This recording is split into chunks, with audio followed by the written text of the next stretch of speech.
लमजुङको सेरोफेरो यस्तो छ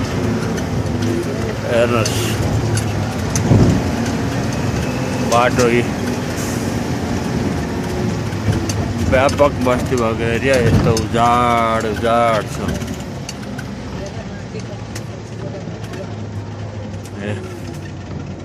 वो तो संस्कृत मावि हो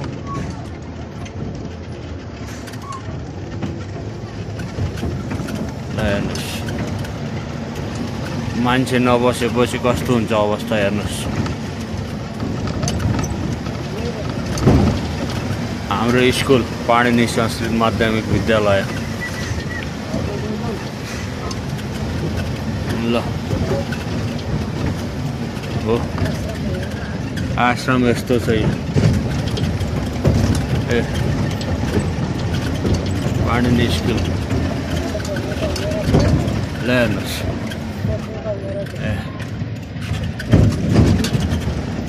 यस्तो छ ल हाम्रो गाउँ जाने बाटो